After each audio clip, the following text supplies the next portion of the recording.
Okay, we're Good live. morning. Okay, good Xin morning, everybody.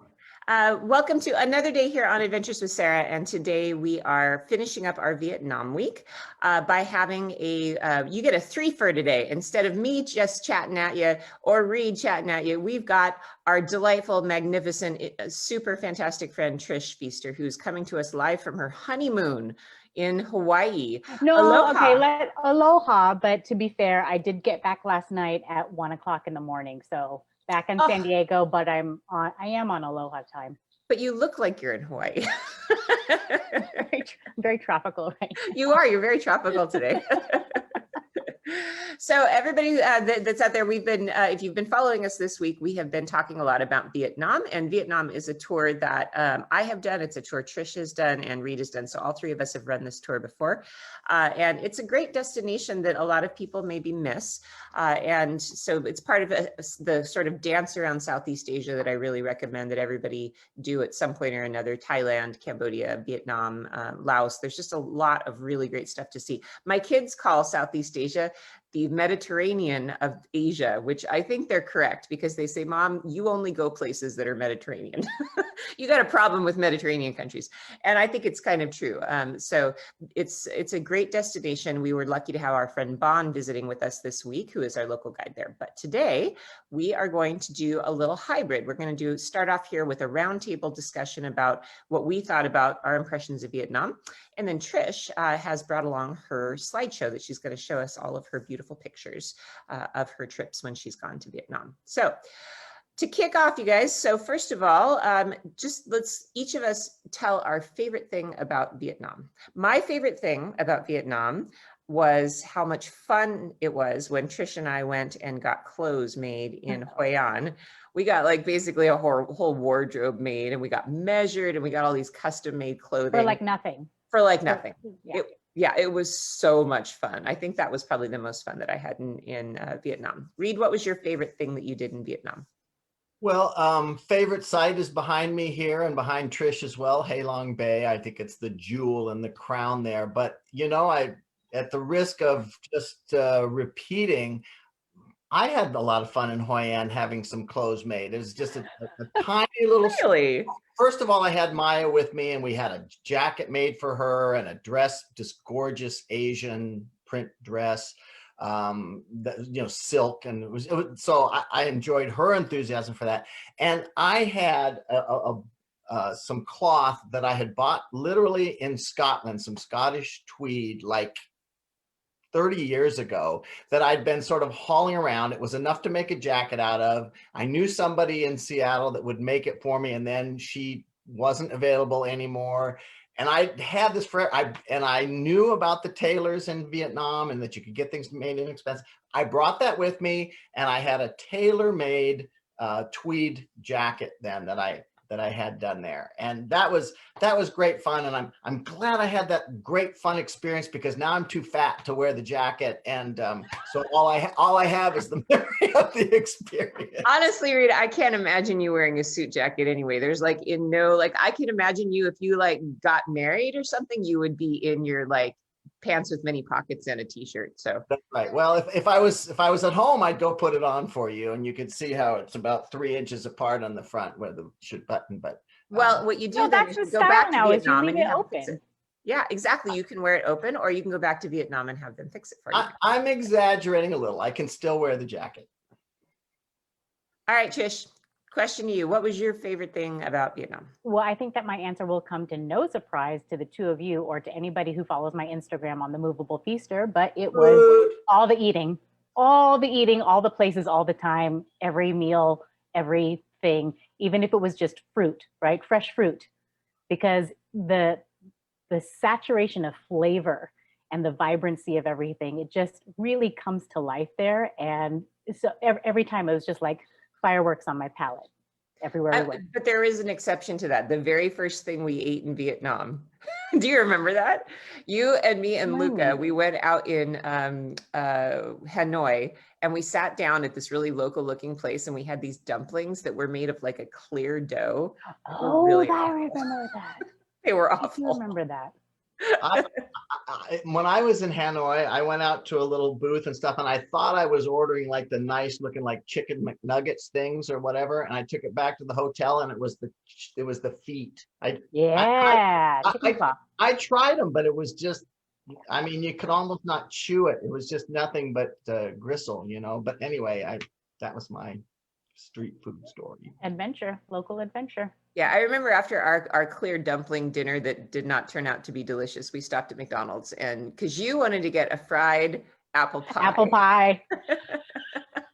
I was literally just talking about that with Mike the other day. No, Reed, okay, I'm not listening to this, Mike. You have to, because this is I'm my so side good. tangent. In 1987, or somewhere around there, I really think it was 1987, McDonald's Corporation in the United States abolished all of the fried apple pies in the United States, and they switched to baked, thinking it was healthier.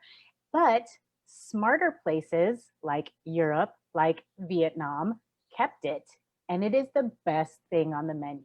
So I was going local by eating that in Vietnam. Okay, you just rescued yourself. I accept your explanation. She's right, though. They are better.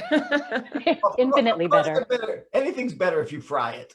But, and also, just in her defense, in our defense, going into McDonald's is a very interesting cultural experience because they always serve something weird and local. Like in Vietnam, they had all these rice bowls. So it was like the regular menu, like Big Mac, blah, blah, blah, but then a whole other local menu, which, by the way, just as another hot tip for everybody watching, when you fly over to Asia, and you fly on, let's say, Korean Airlines, for example, they'll give you the white people menu. You have to actually ask them for the Asian people menu. And the food is always significantly better if you get the Asian people menu. I always ask for the local food because on the airplane, the white people food is always like way overcooked pasta, which I won't eat pasta anyway on a plane. So there's your hot tip for the day. No, get the bibimbap. So good, isn't it? The bibimbap is amazing on Korean Airlines. Really good. Before we leave the subject of food, I just my overarching comment there. I'm not a foodie like Trish, but I do love to eat, and hence the jacket that doesn't fit anymore. But I want to say this about Vietnam, and many people have heard me say this, and I know you two have. Vietnam is the best food tour that I've done of many, many, many tours all around the world. If for food, Vietnam is the best, period. I didn't know you felt that way. Really? Haven't you heard me I'm say a little offended as an Italy-centric person, but okay, I will believe you. I'm going to say Italy comes in number one, but Vietnam actually could be too. That's true, because there's such a wide variety. It's not just, what you think of as Vietnamese food, but there's also Chinese food. There's more French influence. Yeah, it's quite a cross-cultural influence. Also in the South, they border places that do curries. So you can find a lot of sort of Thai style food down in the South too. That's true. What do you think, Trish? I'm in total agreement with that. And actually we'll take a look at it in the slideshow, I think, but we did a really fantastic food tour in Ho Chi Minh, in Saigon. And just to be able to get smoked duck in a bao bun on the street was one of the most amazing things. And then on top of that, you've got other traditional Vietnamese dishes, like if you get a banh mi or something like that. But I mean, just having it made for you right there and then just eating it, taking it to go, or the lady down the alley who's making a Southern style pho. And, in her little outdoor kitchen that's this big, and it's the best tasting soup you've ever had. It was phenomenal just to have it so accessible. Yeah. Well, and even like the hotel at the breakfast has pho. They eat pho for breakfast. And so there's always like a buffet to make wonderful soup all the time. So you have to respect a culture that likes soup for breakfast, since I like soup all the time. Well, so just from a natural point of view, though, like visually stunning kind of point of view, I know Ha Long Bay, you both love Ha Long Bay. I'm a little more lukewarm on Ha Long Bay, but what I really liked when we speak about kind of the natural wonders of Vietnam is I really liked all the caverns that we went to. And there was this cave that we took boats through that was like the Pirates of the Caribbean ride. I mean, it was exactly like being at Disneyland. Of course, it felt a little like that also because there was boat after boat after boat. But what a cool experience to go in and see all these rock formations, you know, stalactites and stalagmites from this boat that they kind of take you into this mysterious cavern. So I really love that. Actually, I like that better than Halong Bay personally. But any other kind of natural kind of sites that you guys thought were notable? Well, I would be in agreement with you about the Phong Nha cave system that we saw in the natural reserve. And it's not even the biggest one, right? Like it's massive, but it's this like the second largest one in Vietnam. And when you go into it, the entire length is something like 5 miles. You can explore about 3/4 of 1 mile of it going in through the boat, and then you actually disembark within the cave and can go explore. But the system is so vast. And to think that it's not the largest one there, and that there are these incredible natural structures that, well, the artistry of what nature can do is just so overwhelming when you get there, because you think, you know, you can look at pictures of it, somebody can describe it to you, but there is nothing compared to being there, standing in front of it, and it's just breathtaking. That's it. Reed, what about you? What's your favorite natural sightseeing thing? Well, you know, that's not really Vietnam's strong suit. And, you know, there weren't a lot of other big wow moments for me in terms of nature. So I'm gonna hedge a little bit. I'm gonna cheat a little bit and say that I really loved the experience of the Cu Chi tunnels, right? Which of course are man-made, but they're tunneled in the earth. So I'm stretching definitions here. For those who are not familiar with what I'm talking about, these are the leftover tunnel system that the Viet Cong had made in the South. This is not far out of Ho Chi Minh City, or what we used to call Saigon. And that experience of being able to go there and learn a little bit about that and see that they had hospitals and ammunition stored under there, and this vast system of tunnels, and they actually lived underground. And you know, and then to be able to go down into the tunnels and sort of crawl around for a while, that was just such a cool experience, and it connected you to that history of the Vietnam War, which of course is an unfortunate chapter for both the Vietnamese and Americans. Well, and I would comment that is the thing I think that maybe keeps people from putting Vietnam on their list. And I know that amongst my group, there was a real mixed feeling about the Vietnam War within our group, because some people were of the age that they might have been drafted, or they knew somebody that died in the Vietnam War. So that is kind of a sensitive subject. And I think a question a lot of people may have out in their minds is, would I be welcome in Vietnam because of the history of Americans in Vietnam? And yeah, I mean, the Cu Chi tunnels, it's pretty much, yeah, I mean, if you're very sensitive to that, you might not want to go and see that site, because it shows the ways that they trapped American soldiers. And in Saigon, there's the Museum of American War Crimes. So, I mean, there are shades of it that kind of make you go, ugh. But also, you know, the question I think for somebody thinking about going to Vietnam is, will I be welcome? And my answer to that is 100% you will be welcome. Americans are extremely welcome. People are very, very kind. They kind of have this, the past is the past attitude.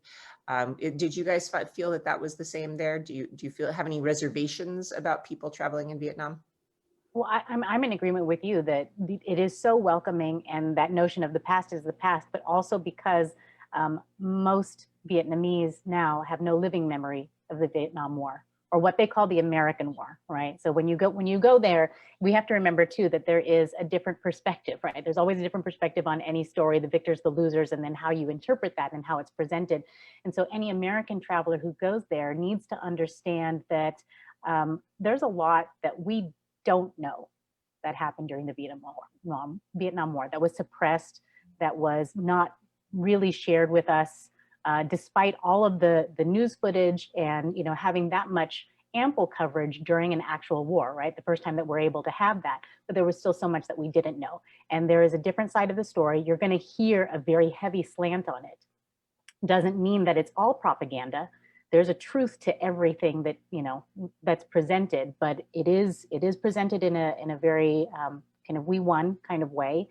But that doesn't mean, as Sarah said, of course, that you're not welcome. You definitely are. You have, and you get that feeling from everybody. Yeah, Thoughts, Reed? it's even overt the way you are welcomed there. I mean, it's not a passive sort of welcome where it's like, okay, yeah, we'll take your money. I mean, they really, every Vietnamese person I encountered that I had engagement with seemed genuinely happy for me to be there. They didn't care that I was an American. It's really a culture of let bygones be bygones. I was very impressed with that. And I think this is an important message to get out. I agree with it. You know, for people to miss Vietnam because they have some reticence that's attached to that history, I think that's a travesty, and like to do our bit to overcome that. My personal perspective on my experiences there was I went through that War Memorial Museum in Ho Chi Minh City with my then, let's see, Maya would have been about 17. Of course, you know, Vietnam War is just a word to her. She didn't, you know, and I think I'm the only one here that actually has genuine memories of the news reporting and stuff in the 60s. But as we went to that museum, and she was asked, you know, I got 100 questions an hour from her as we walked through, and it prompted this great dialogue that I had with my daughter to try to help her understand what the whole scope of the Vietnam War and how it impacted our culture. So to me, this is just that perfect example of why we travel, right? Because it just forces you to have a broader view of things. All those things you were saying, Trish, are so true, and travel is what exposes us to those alternative versions, those different perspectives. And you know, this, you're sort of forced as an American who, let's face it, we often tend to be, you know, pretty much think that our version of the world is the version. It's a mind expanding experience, and it's the magic of travel as far as I'm concerned. I would also say, though, that, you know, at least in my group, we had some people who had lost relatives in the Vietnam War, and they did not want to see that point of view. And that's okay. You know, it's okay to also look at Vietnam as just a cultural destination with an interesting history. And you don't have to go see those things if they would trigger you in some way. I think that it's okay to not have that experience also. So yeah, one of my regular travelers did not go to Vietnam because he was a fighter pilot in Vietnam. And I didn't even try to talk him out of it. You know, there's a point at which where, you know, yeah, you got to let that alone. Yep. Well, I think it's time to let everybody see what we're talking about when we talk about how beautiful Vietnam is. Trish, do you want to take it away with our slideshow today? Sure thing. And if it would just click over, that would be awesome. And also, for those of you watching, I am monitoring the questions and comments on Facebook. So if you want to ask us questions about Vietnam, the three of us are going to be here. Trish is going to be our speaker. And then, as Reed said, we're going to be Statler and Waldorf up in the balcony, kind of hurling like insults and cracking jokes. Nice. So, good luck, Trish. I know. So, and I've already pre-warned Reed and Sarah, you guys, that there are a ton of photos in this slideshow, and we're going to blitz through a lot of them. So if you have questions about this tour, obviously you can reach out to Reed, email him, you can email Sarah, you can email me, and we're happy to fill you in on more specifics if you see something that we've just kind of gone over. So here we go. Let's start. So here, just to give you an indication and get your bearings, we've got Vietnam here in the western part of the South China Sea, and you can see that it's bordered on the north by China, to the west by Laos, and then on the southwest by Cambodia. And as what that does for us is, as Sarah mentioned, is you've got a lot of those different influences in terms of cuisine, in terms of culture, in terms of religion. There's a lot of intermixing that happens. You're going to see that architecturally, you'll see that in fashion, all kinds of things. And so it makes it this wonderful salad of culture that happens here in Vietnam. When you go on an imprint tour with us, where we start off is in the north, which I think is really kind of nice in terms of a temperature thing. You kind of ease into it.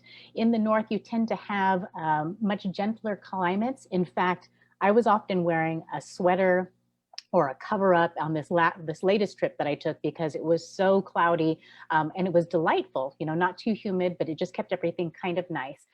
From there, we take a little side trip into Ha Long Bay, and then we work our way south.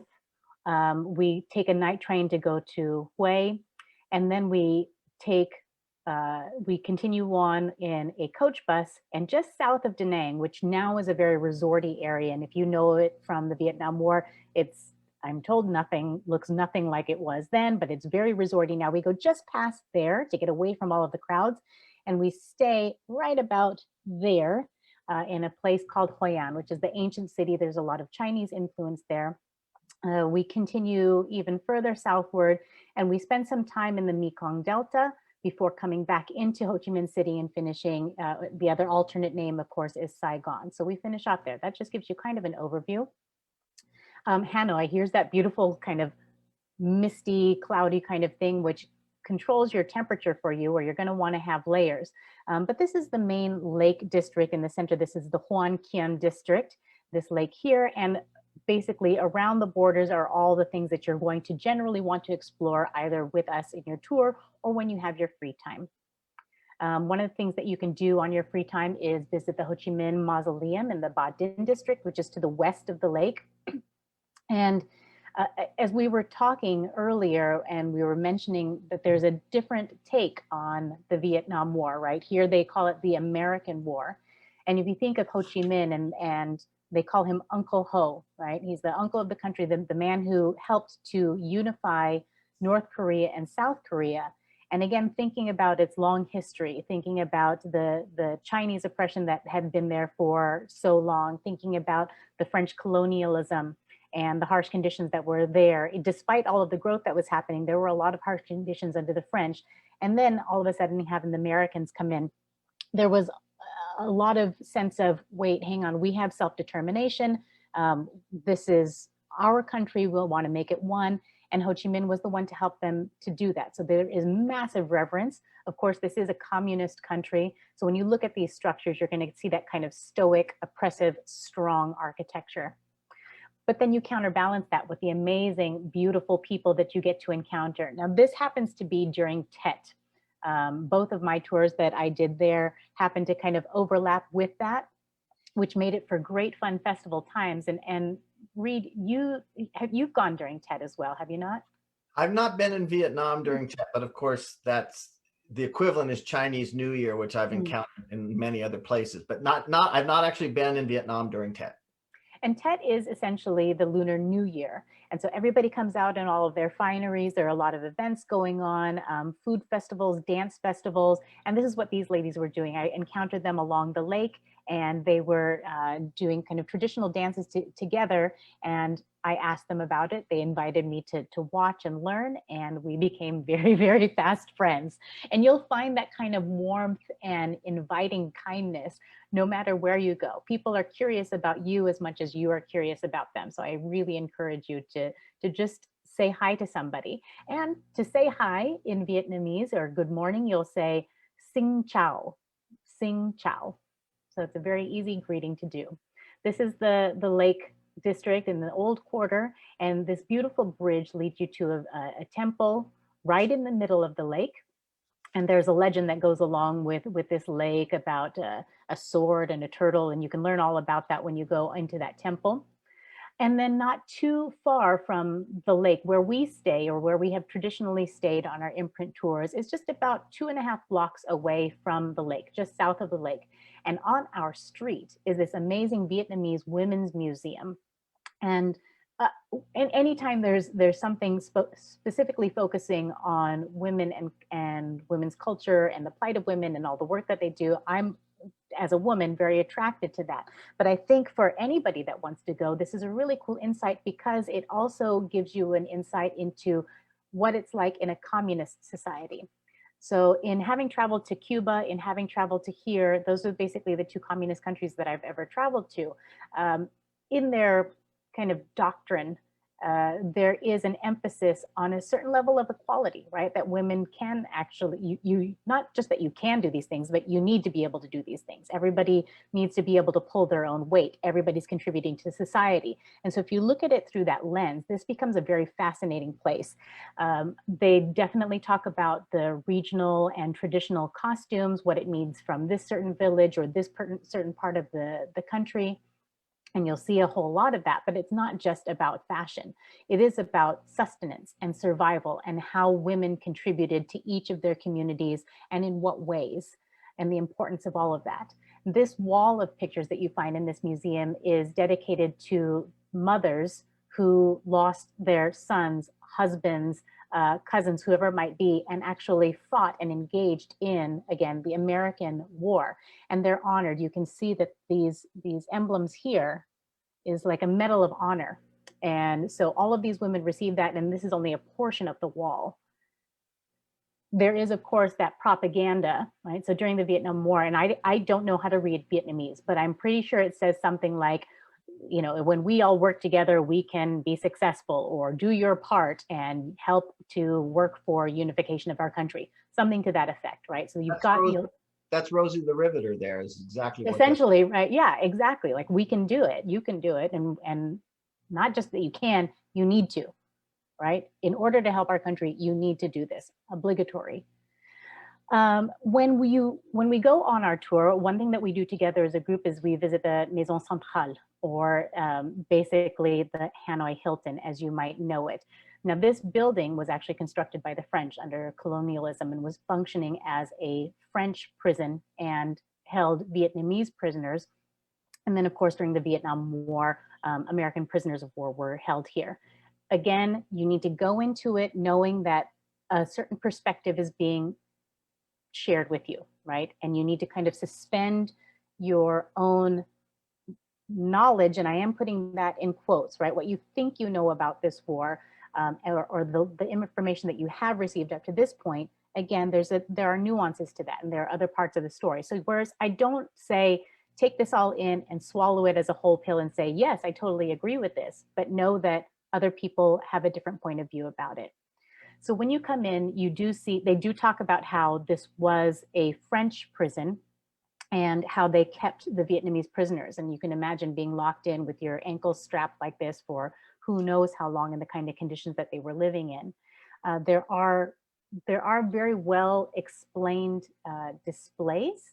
There are stories about American prisoners of war, and there are quotes taken from various soldiers and expressing either how they were treated, and again, that kind of slant, like, it wasn't that bad, but knowing that, just take it with a grain of salt.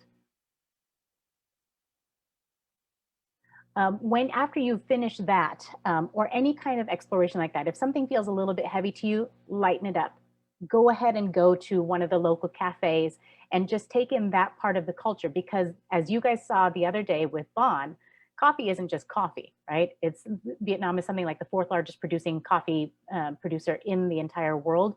So they make a lot of really high quality coffee, learn that tradition through the French, but the climates are perfect for it. So the conditions, the quality of the coffee that you're gonna get is so amazing. And to be part of that culture is essential for your trip. You'll get those little tiny stools where you can just sit outside, all different kinds of coffee. And again, you can learn more about this from Bon. You can rewatch the video from yesterday. This is a Vietnamese iced coffee. You can have the egg coffee. Sarah, I think this was maybe one of Luca's favorites, was it not? Yes, Luca loved that. He loved the egg coffee. Luca actually is a big coffee fan, and so we tried every single kind of coffee that they had, even the ones that the locals don't typically drink. And then he brought home with him some bags of coffee, because they had some really unusual varieties that you couldn't find in other places. So coffee addicts will love Vietnam. Did you get the weasel coffee? I did not do the weasel coffee, no. is that, I think I know, is that like the civet cat coffee in Bali? Okay. Exactly. So for those of you who don't know, well, let me explain this one first, and then I'll explain about the weasel coffee, because we do have a picture. But with the egg coffee, it's basically like liquid tiramisu, wouldn't you say? Yeah, that's a good way to describe it. Yeah, and it's really tasty. But the story behind it is that when the French were there, for whatever reason, something happened and there was a shortage of dairy, right? And so they couldn't make the frothy milk for the cappuccinos or the latte, whatever it is that they wanted to make for their café crème.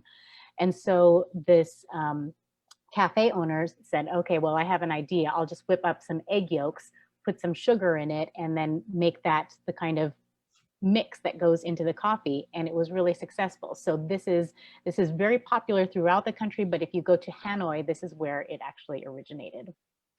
Okay, so you can do coffee tastings as well, and I would suggest doing this on your free time. And you could do this in any of the cities. You can just go to do it yourself, go from cafe to cafe to cafe, but there are actual places where you can do coffee tastings. And then we talked about that weasel coffee, and as Reed mentioned, basically this weasel eats this particular kind of coffee bean, and then once they eat the fruit, right, that surrounds the internal seed, which is the coffee bean, and then what they expel afterwards is the coffee bean, and there's something that happens within the digestive process that makes it, I guess, kind of special. But that particular coffee berry has also other intense flavors. And so when you try this, it is one of the most expensive coffees that you can find in the world. But I think it is fun to do that kind of tasting. I wouldn't just buy a pound of this and then take that home, because you really have to enjoy this particular flavor. Another thing that we do in Hanoi with our group is we go to the Temple of Literature, which is dedicated to Confucius. And this is the oldest place of study in all of Vietnam. And here you'll find several places where people will come to honor their families, to leave offerings, and especially during Tet. It's a really beautiful experience. People will get different calligraphies made. Now, the Vietnamese actually write in Latin characters, right? So if you spell out Vietnam, you'd write it just like you would Vietnam. But because of the Chinese influence, there is a kind of Chinese calligraphy, although you don't see that, people don't speak in that, people don't necessarily write in that. But during Tet, when they do these special festivals, people will get calligraphy done that will wish the family happiness or prosperity, joy, peace, whatever it might be. And that's a very traditional thing to have done. Now, continuing on with not just the cafes, but all the different eateries, and we talked about this, Sarah, this might actually be the place where we had those little dumplings when you and Luca and I went. That looks about right. Yeah, it looks about right.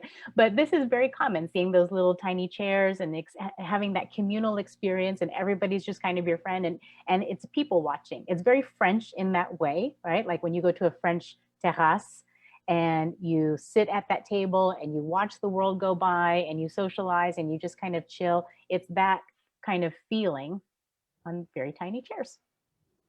We also talked about the fresh fruits. I mentioned that everything kind of is intensified in terms of its flavor. Any kind of street food that you find, this is sticky rice dishes, and not sweet ones. These are savory. This is for breakfast. And a lot of workers, when they're heading out on their mopeds and they're going off to work, they might just grab one of these, and that's sufficient to carry them through the day. I paid for 3 of those. So I got a yellow one, a red one, and a green one. And I paid about the equivalent of $2. I overpaid, just so that you know. I got the not local price.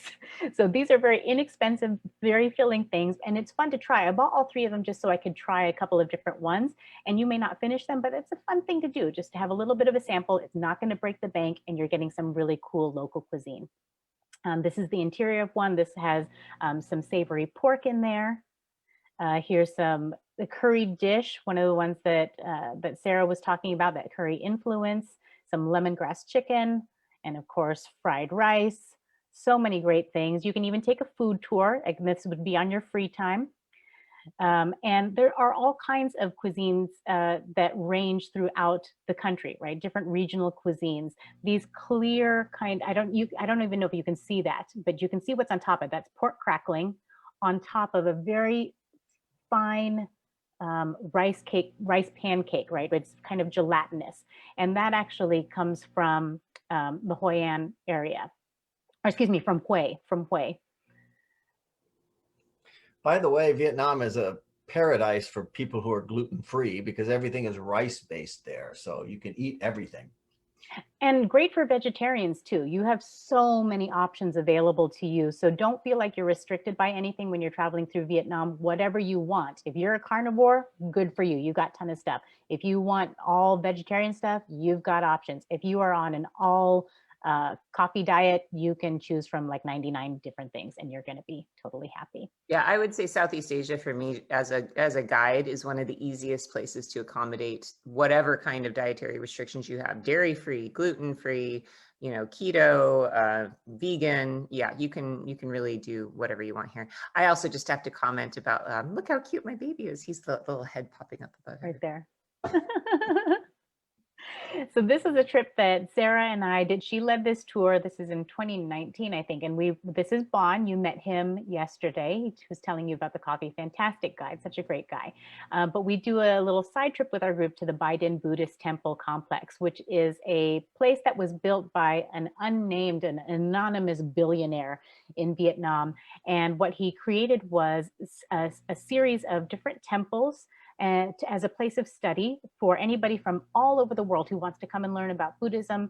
They can stay here, and then we get to explore this complex. It is vast, right? It's something like 3 square miles, and you take an electric car along this road to take you from the main entrance point all the way over here.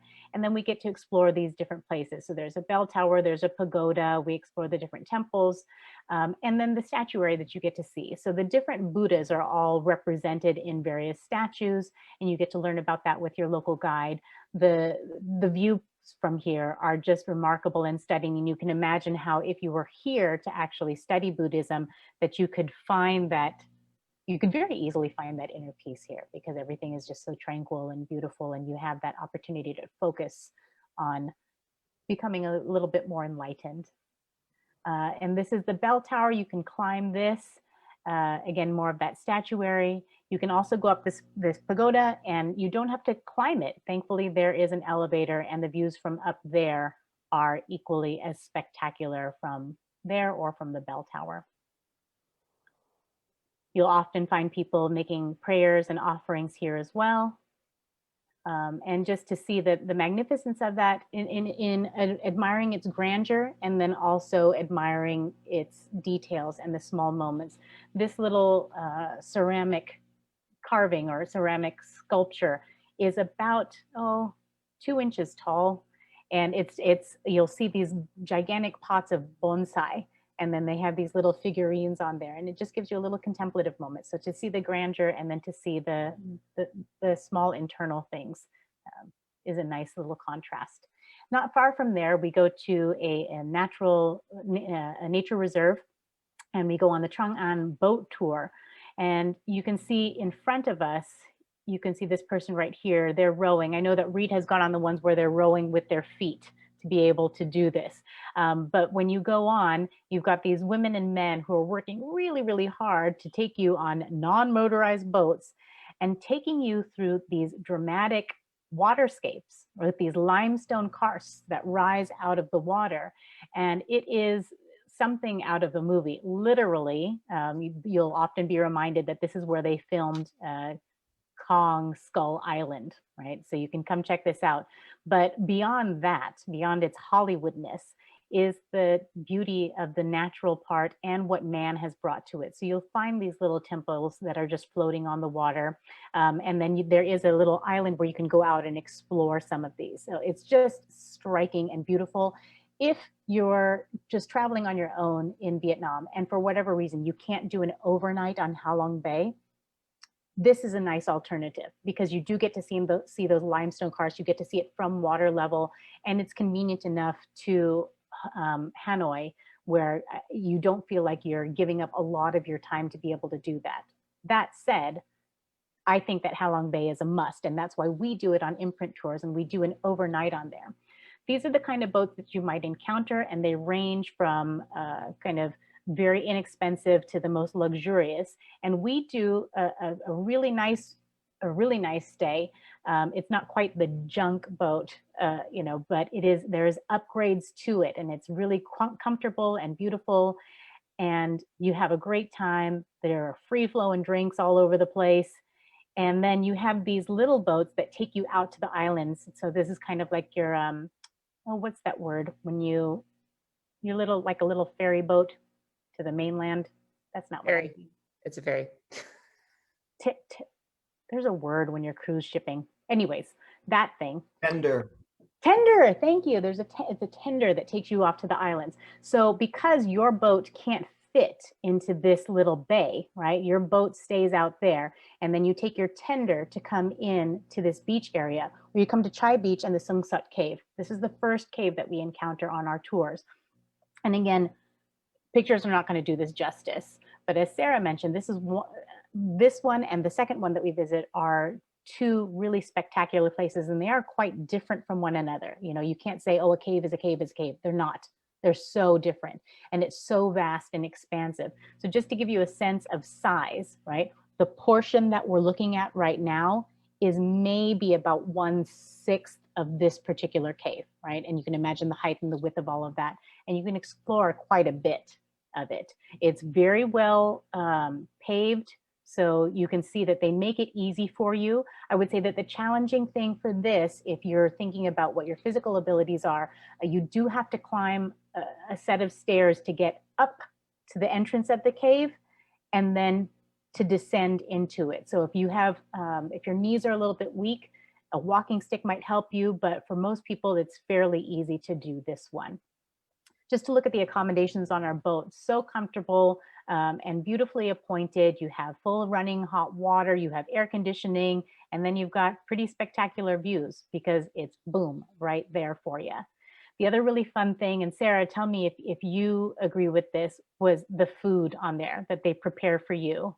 It was so fresh, and it's very heavily towards the seafood side of things. So if you love seafood, this is perfect for you, but they also have non-seafood dishes. So this is a chicken dish right here, but it was just so lovingly cared for and so beautifully appointed with all of these different vegetable carvings.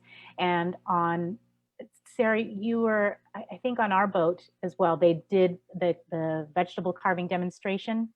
They did, and it was amazing the way they presented the food. I mean, the food, I almost hated to eat it. It was such a beautiful work of art.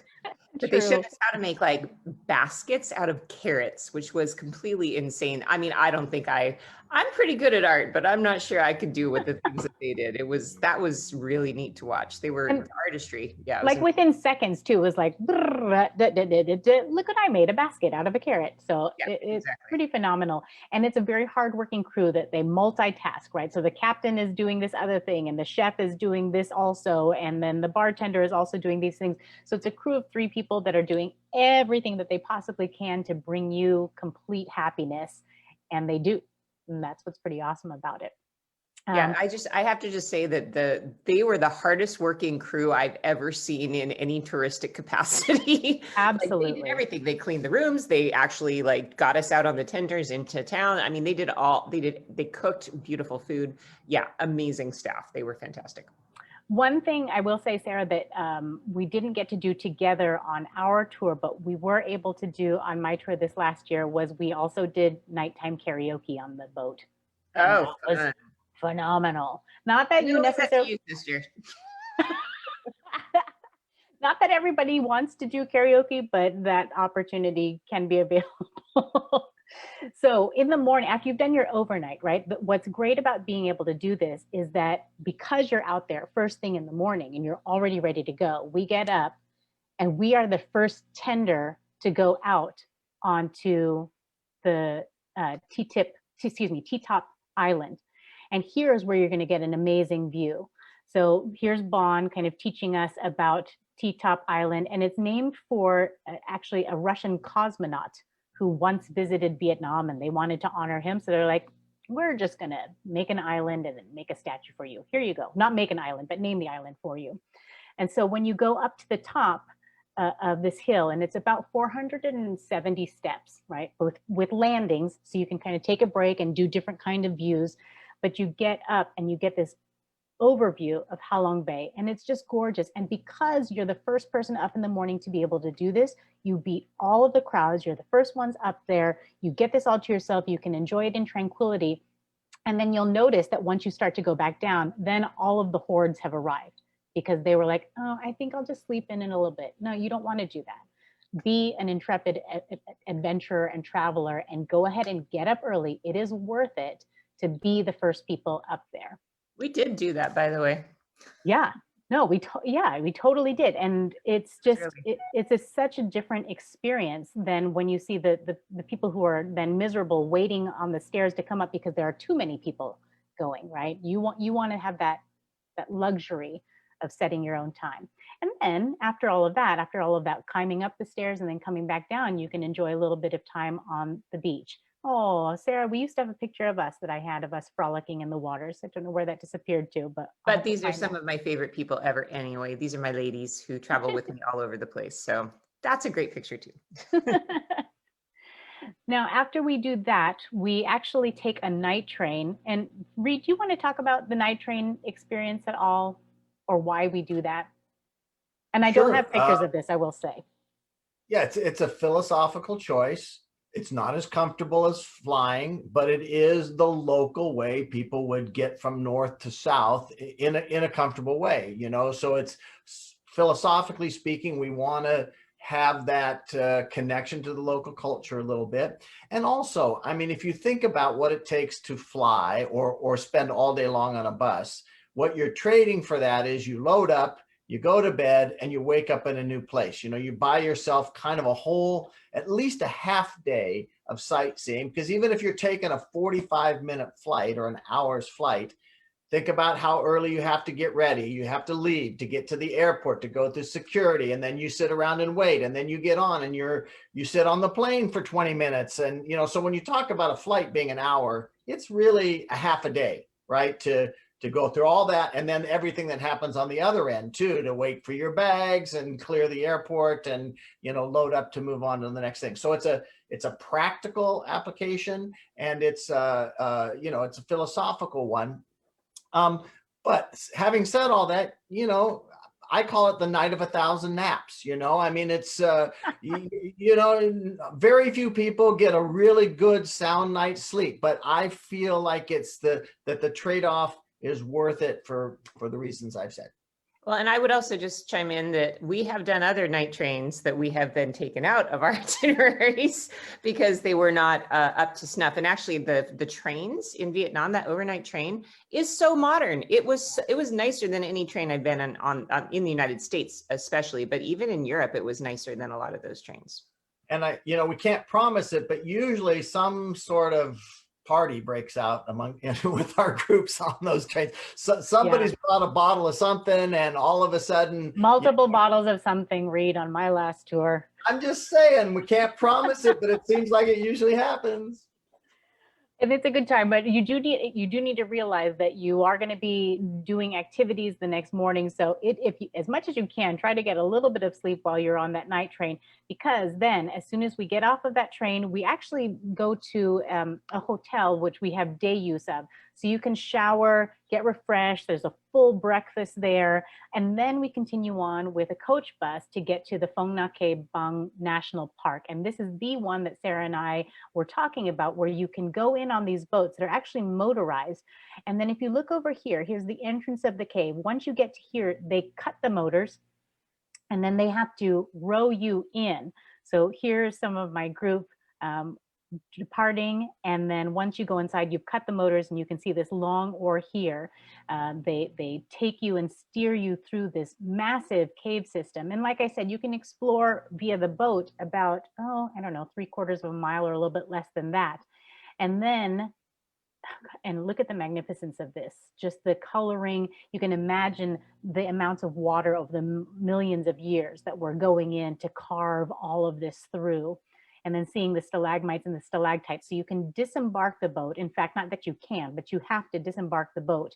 And then you get to explore this area. Everything is so well illuminated to highlight the different geology structures, and then to see all of the coloring. Like it's so vivid. And imagine that this is hidden from the world, right? It's nature's art hidden from the world until you get allowed to discover it.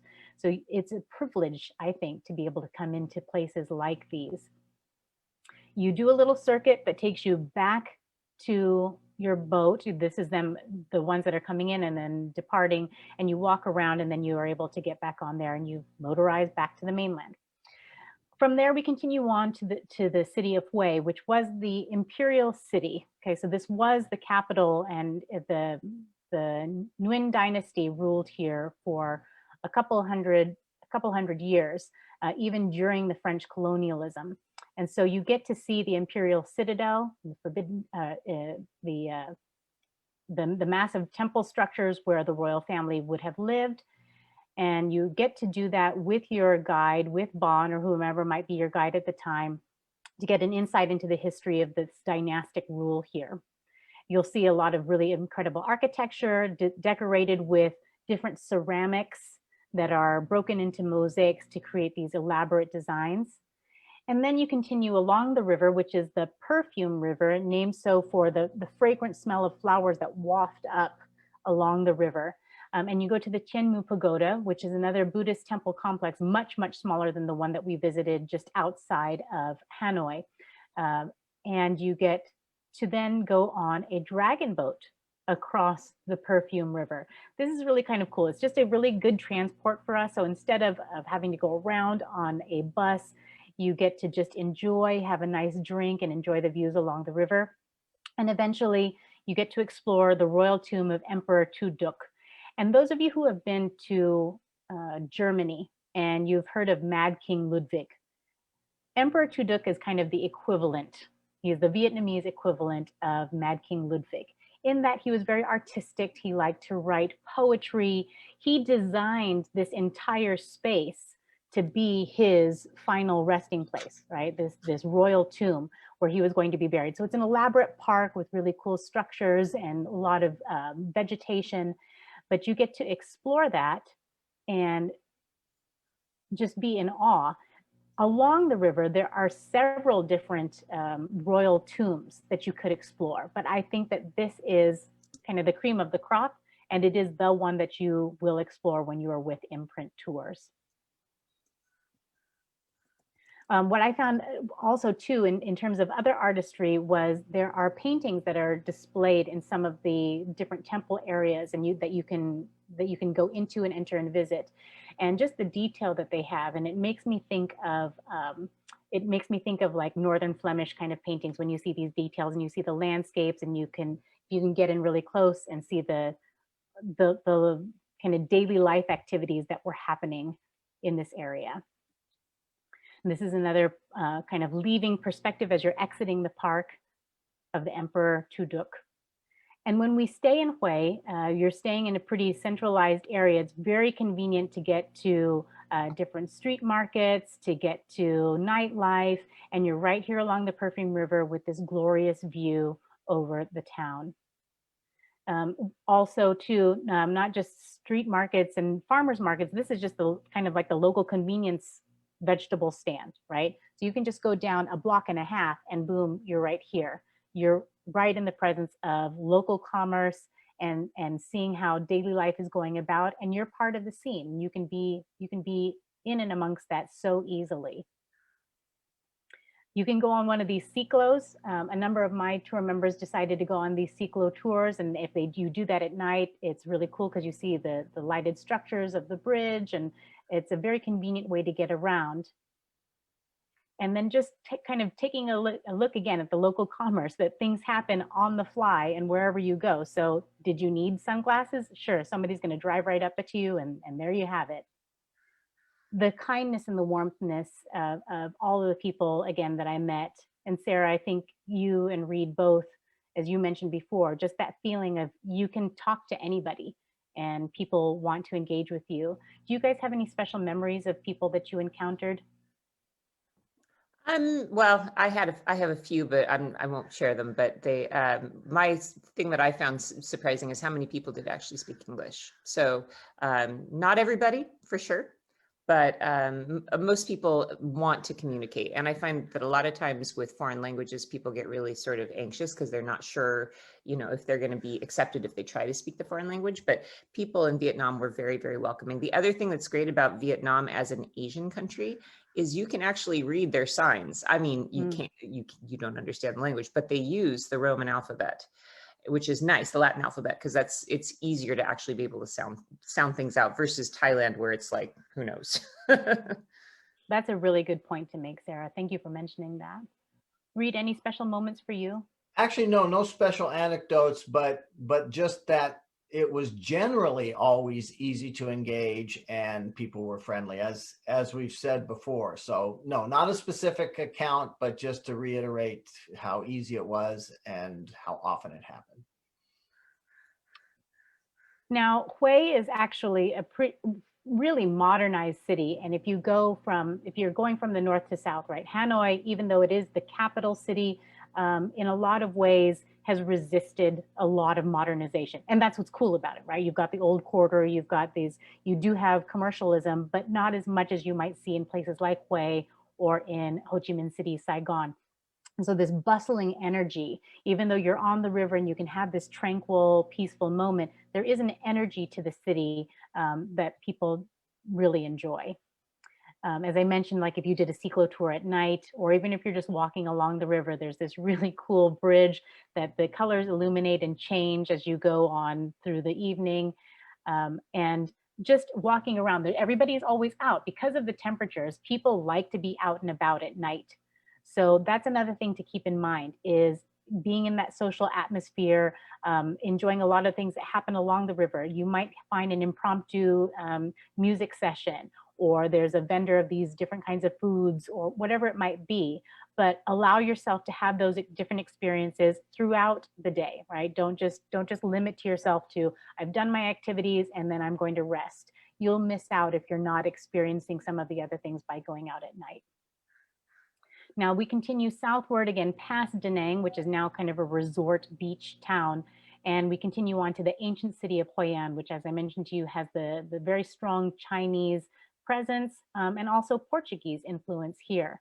But here you'll find ancient Chinese, basically community centers that do have altars and places of veneration. But you can imagine that the Chinese who had come down into what we now call Vietnam, that they needed to be amongst their community, right? Just like nowadays, if there's an immigrant culture that comes somewhere, maybe they tend to congregate together and they have a special club that they join and they can rely on one another. Well, this is what these were. But now, as you see them and they still function, people can use it as a community center. They come to worship, to pray, to honor their relatives. But it does go back to that old tradition from Chinese immigrants that had come into this area of Vietnam. What's really cool about this is that as much as you have the ancient life, you have regular daily life happening. So you can see people doing their shrimping or their fishing right on the edge of the pier there.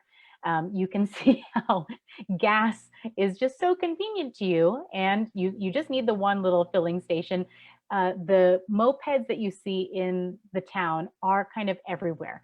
There is a section in the ancient quarter where they do, in theory, pedestrianize things, but some mopeds do kind of get through, but mostly it's a pedestrianized area, but everywhere else, they're just whirring around and just zooming through. So it's really important that you pay attention to where you're walking and be listening for those mopeds, because they're there and they're everywhere.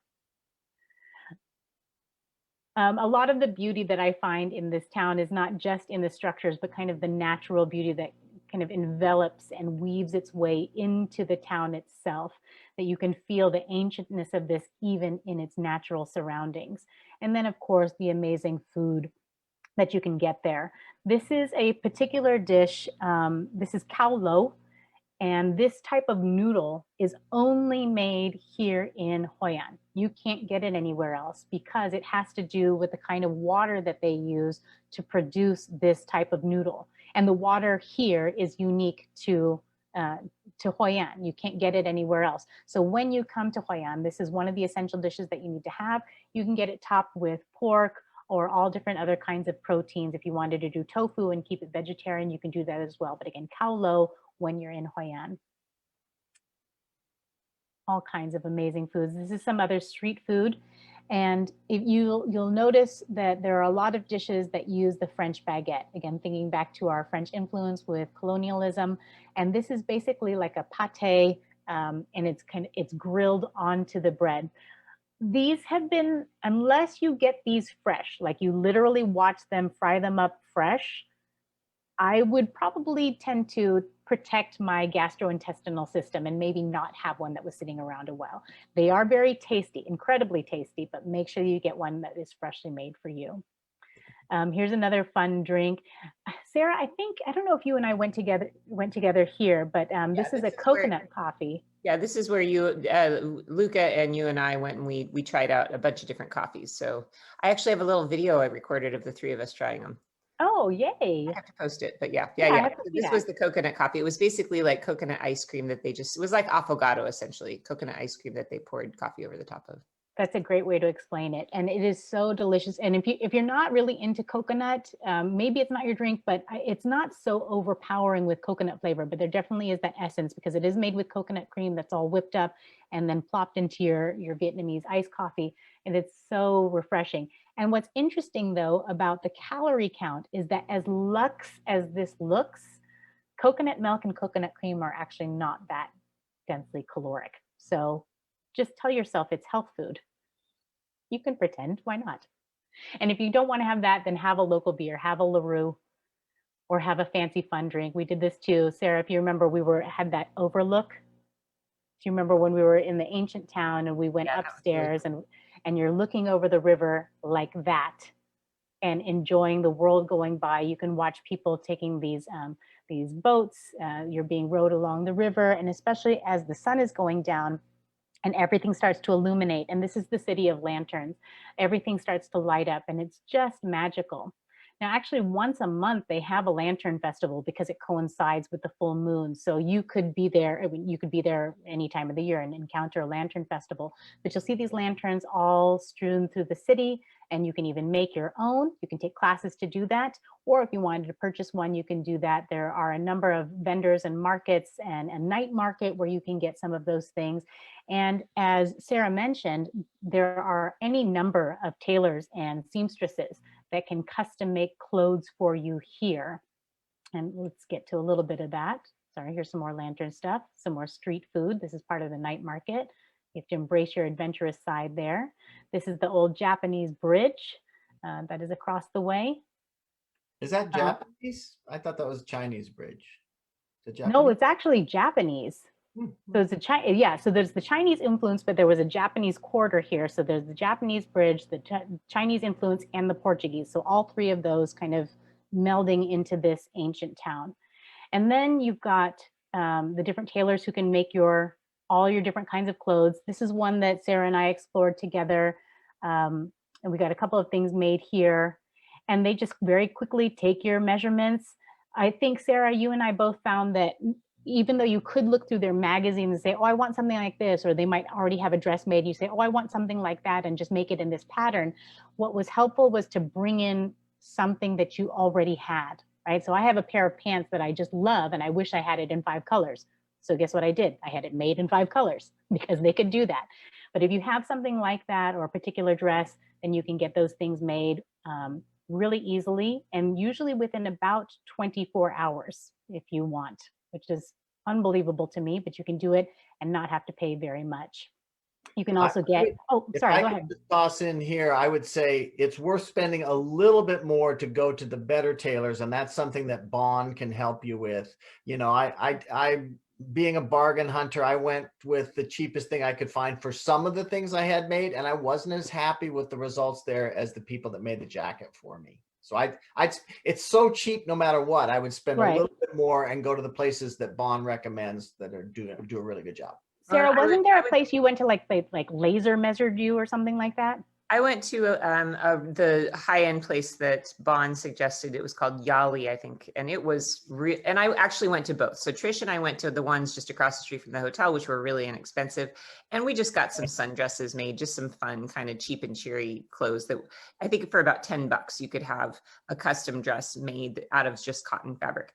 But then the one that I went to that Bond sent me to, which was a high-end tailor, yeah, they laser measured you. They kept all of my measurements in their computer. So if I even wanted to order from Seattle, I could send them what I wanted and they could make it for me with the same measurements.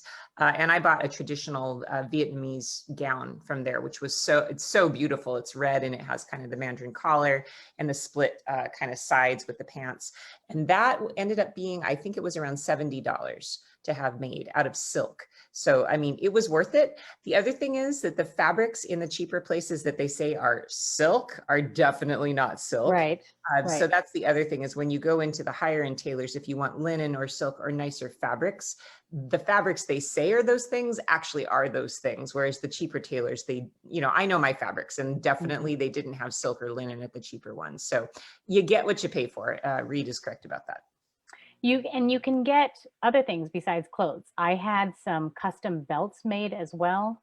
And then the next shot is not the one I'm talking about. We did also have some shoes made. So a number of my tour members, we had leather sandals custom made to our size and shape and arch and everything that was totally detailed. And again, done in about 24 hours, which was really impressive to us. The other thing that you can do is just relax, right? I mean, take some time. You're doing all of this touring, you're doing all this activity. And when we're in Hoi An, what's nice about it is that we have, is it 3 nights that we're there, Reed? Yeah, 3 nights Hoi An. 3 full nights that you're there. So you can luxuriate as much as you want. You can make, this is really your vacation from your vacation. It's that stop in the middle, because we know that all of our travelers need that, right? We understand the mentality of when people are traveling and you've got a lot of information that you're processing and doing a lot of activities. Sometimes you just need that break. So allow yourself that opportunity. When we're in Hoi An, we also do a day trip. We do a side trip to the Mison Sanctuary, which is an ancient Hindu temple complex that was built up over a number of centuries. So different dynasties actually left their mark here. And you can see the different structures. Not all of them are intact, and some of them have been reconstructed. So you can see where you've got different kinds of brickwork. You can see the color difference. You can see what was restored, what was actually still there. And you get to learn about that with a docent who leads you through. So while Bon is a really, really great guide, when we come here, he wants to make sure that we're getting that expert knowledge from the docent who can really give us details about each of these different temples and the traditions of carrying Hinduism throughout Vietnam.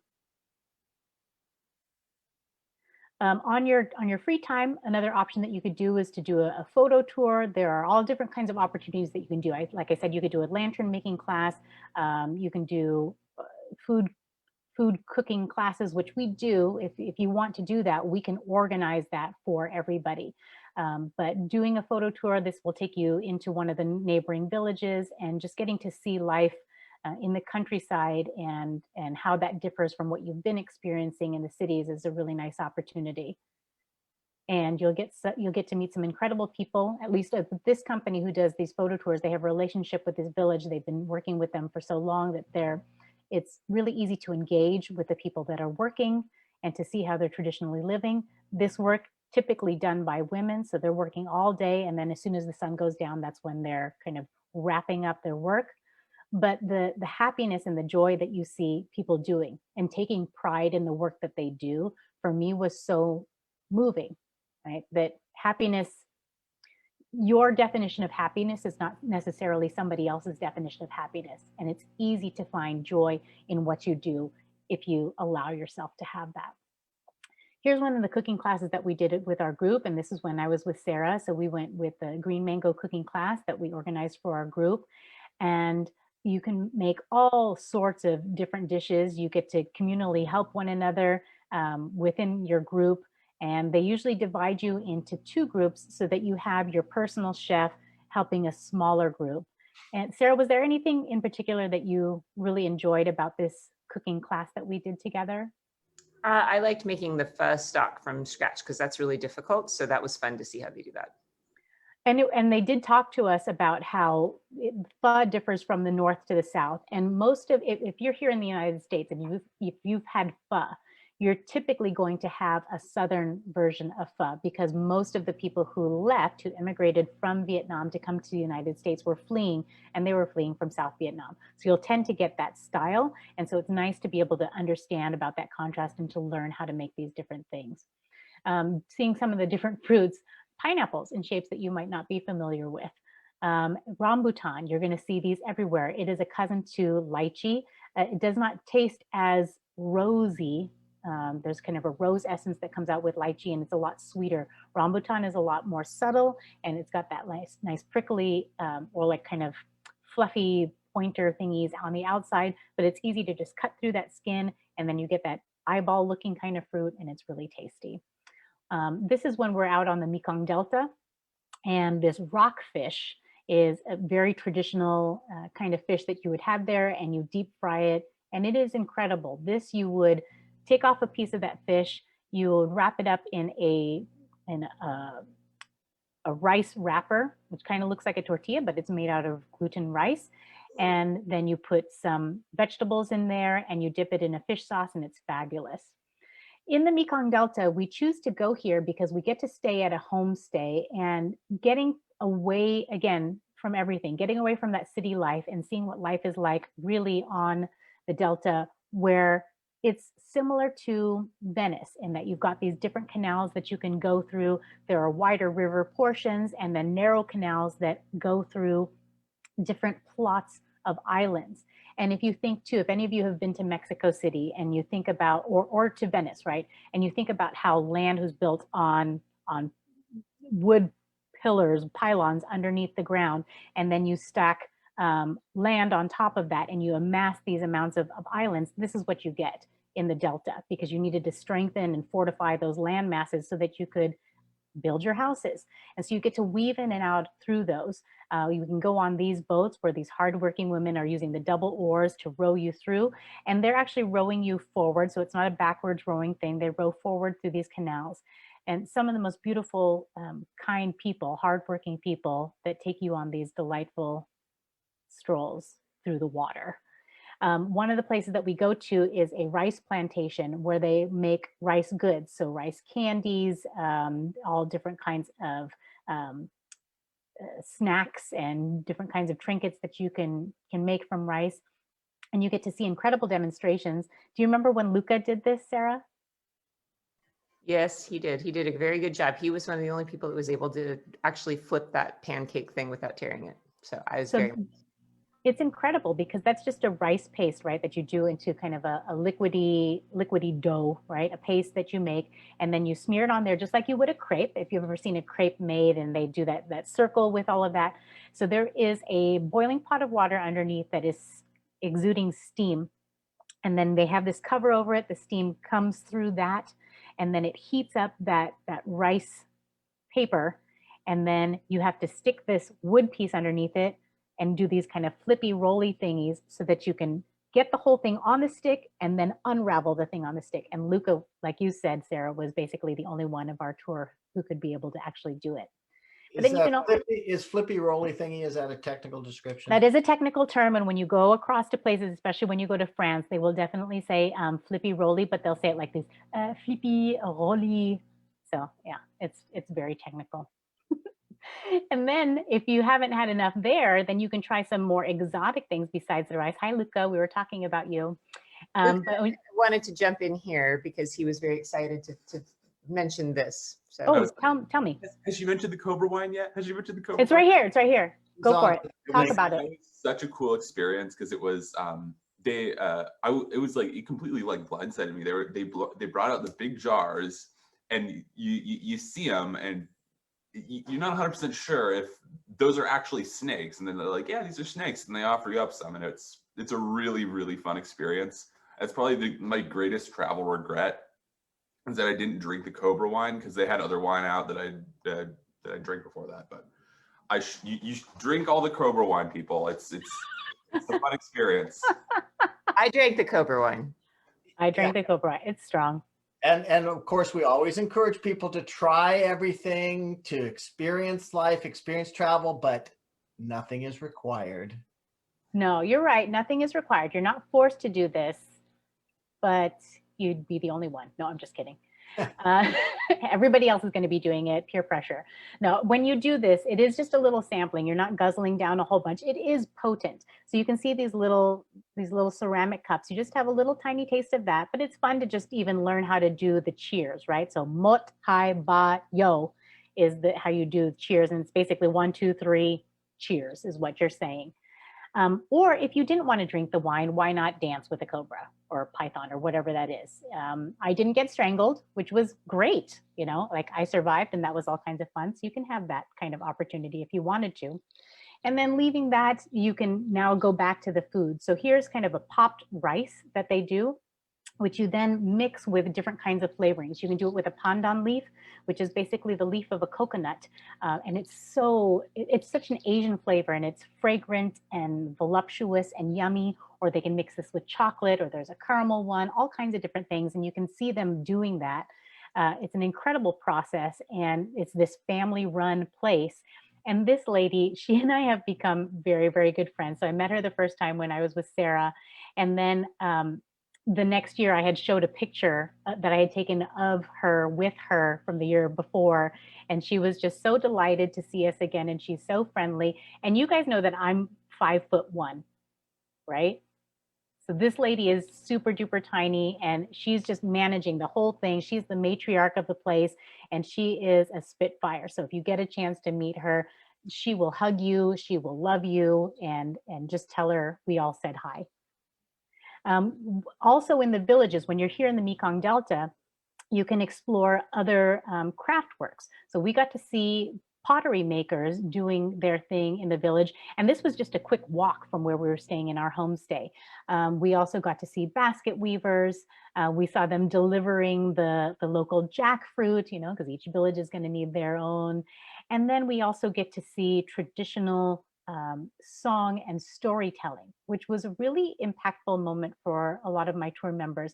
And even though we couldn't understand, right, none of us spoke Vietnamese, but because of their emotiveness, because of the way that they were acting and melodramatizing the storyline, we very clearly understood. And so it was this incredible bonding moment of culture that even without common language, we were able to understand one another and to be moved by these stories. And that was such a lovely opportunity that we hadn't stayed at this homestay, if you had just decided, oh, I'm just going to stay in the city, you wouldn't have had that incredible, powerful connection. So I'm really thankful that Imprint Tours takes those opportunities to cultivate those experiences for us as travelers. The other wonderful thing about our homestay is that our hosts are incredible cooks. And we actually do a cooking demonstration there, but then mostly we get to sample the things that they've created for us. You get some more wine. This one is not the Cobra wine, but just regular Weiss wine.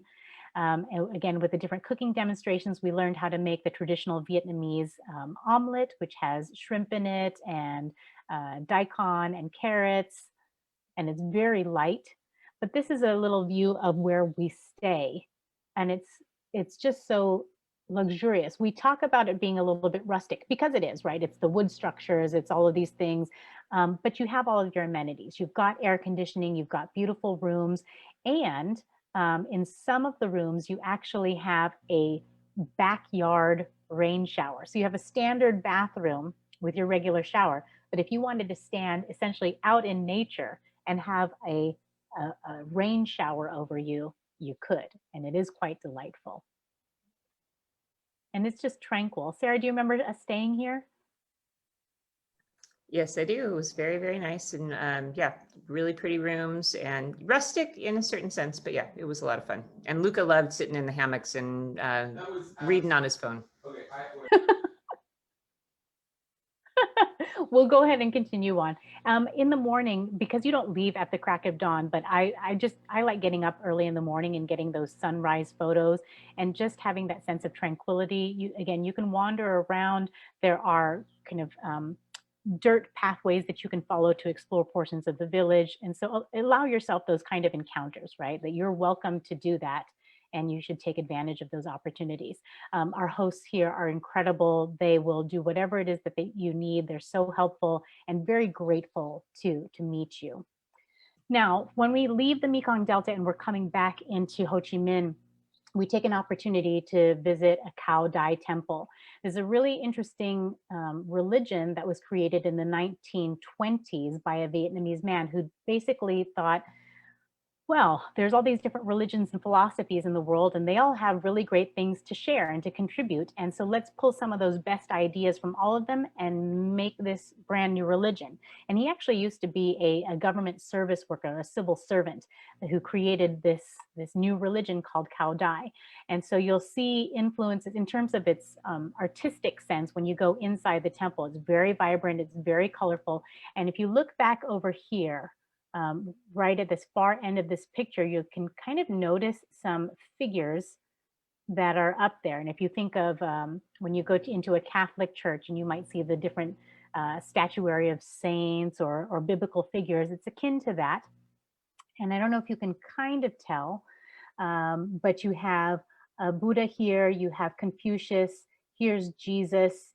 And so all these different religious figures, again, where you're taking these different philosophies and blending them into this Kai Dao religion.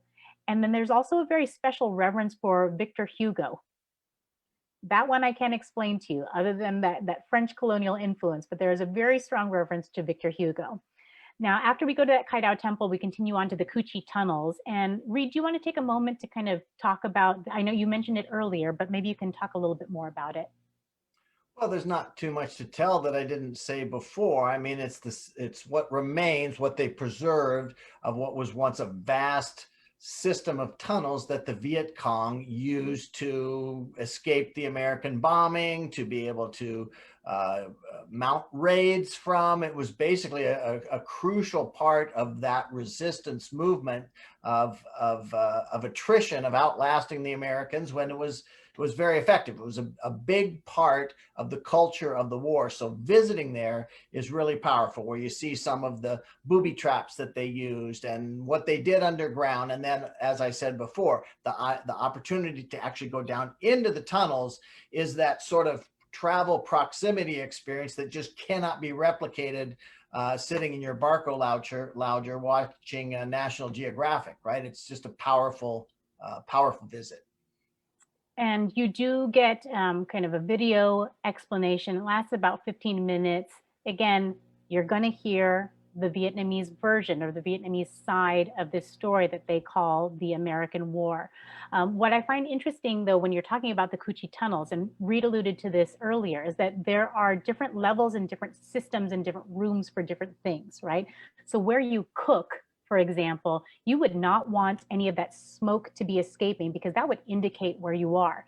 And so wherever it was that they cooked, let's say it was here on this level, there was a venting system that allowed that smoke to come out elsewhere so that it would never truly indicate where you were. So if you saw, smoke or steam venting out of somewhere else, that's not where you actually were. It's coming from another place, and it would confuse any foes that might be trying to find you. But sleeping quarters were on a different level. The kind of headquarters or offices where they were doing the planning were on other levels. And people were essentially taking off all of their clothes because it was very claustrophobic down there. You were crawling through a lot of those tunnels, and you get to see some of that. And as Reed mentioned, you've got the different booby traps. These are just examples of what you might have encountered if you were there during the war, and how small they were. So somebody could be hiding down there. They'd take this wood cover and then put leaves on top of it, and then they could go back down into the caves, and you might not be seen, right? Because it's covered, it's camouflaged with all the foliage. When you go into the tunnels, do be aware that if you have claustrophobia issues, this is not the thing for you, and that's okay. Just go ahead and skip it, that's fine. But if you're okay, you can come out at different places. So you can either go 20 meters. If the temperature conditions are right, then they'll allow you to go another 10 meters to come out 30-meter point, or go to the 40-meter point. But if it gets too hot or too stuffy, they'll just have you come out at the shortest point.